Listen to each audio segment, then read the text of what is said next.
Hello, good and faithful people of the Church of the Mediator. I am back. As you know, I'm glad to be back. I'm glad to be back in the office. It's been a busy few days, Monday, Tuesday, and Wednesday this week, and now Thursday morning, as I have been trying to re-onboard and pick up all the pieces and figure out all the things that need to be figured out as I get back into my work and into my space. And also as I begin to think, and we begin to think about the things that are coming down the road for us in fall. And that's one of the things that I'm going to talk about in this video, of course. I hope you're excited for fall. I know we are all sad that the summer is quickly going to its end, and we will be soon entering the fall season. But of course, it's good to know and to look ahead and say that these are the things that we're going to be doing as a people together. So, few of those things. First, we'll start with tomorrow, which is August the 15th, which is the Feast of St. Mary the Virgin. We will be celebrating the Holy Eucharist, in this case only in English, in the chapel. So if you'd like to come and celebrate Our Lady for the Feast of St. Mary the Virgin, noon in the chapel. Tonight at 7 p.m. we'll celebrate the Holy Eucharist in Spanish for those who want a Spanish language Eucharist, a Vigil Eucharist of the Feast of St. Mary the Virgin. Saturday will be a quiet day, God willing, here at the Church of the Mediator, and then Sunday is a busy day because we have our 10 a.m. bilingual Eucharist, and then at 1 p.m. we are hosting a combined celebration of the Blessed Mother for the dioceses of Bethlehem, Pennsylvania, and Central Pennsylvania here at Mediator. 1 p.m. is a big Holy Eucharist with a procession and flowers and lots of beautiful music. And then following that on the lawn, we will have a celebration with food. So if you have already come at 10 a.m., you don't want a second Eucharist in your day, which is perfectly understandable.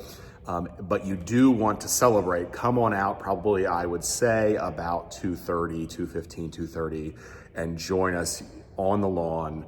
The food will be amazing. Raquel, one of our vestry members, is making pernil, which is braised pork shoulder, and rice and salad, and Luz is making rice and beans, and we're gonna have, Gladys is making Colombian-style empanadas, and Eurydice is making Venezuelan desserts, and Francis is making a cake. So it's gonna be awesome. So please, feel free, feel encouraged to join all of those communities in celebrating the Blessed Mother on Sunday about 2:15, 2:30 at the end of the Holy Eucharist for food and fellowship. Coming down the road as well, of course, we're looking toward the beginning of September. August 31st, Sunday, the last Sunday in August, we will begin our annual season of creation where we focus our liturgy and the texts of our liturgy and hopefully my preaching. I'm working on what the theme this year is going to be. We will see what comes up for me. We'll focus all of that around giving thanks to God for creation, becoming and recommitting ourselves and repenting of those ways that we have not been good stewards and in right relationship with creation, and then also thinking about the ways that we raise awareness of the importance of living in harmony with the world and God's creation.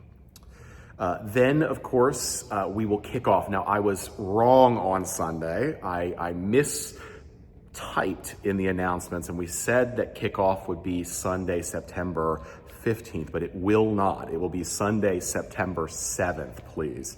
Because, and I will tell you why that's a very important thing, because Art in the Park and our annual food stand at Art in the Park is Saturday, September 14th, and we do not want to have to do Art in the Park and then kick off Sunday the next day. So kickoff Sunday is Sunday, September 7th. There will be light lunch, kind of picnicky things provided in the Commons room. We won't be outside, and I think we'll do a little bit of a ministry fair. The staff and I are getting together next week, and we're going to be planning other details, things like when our adult forum is going to be, other major events, stewardship season, the annual campaign.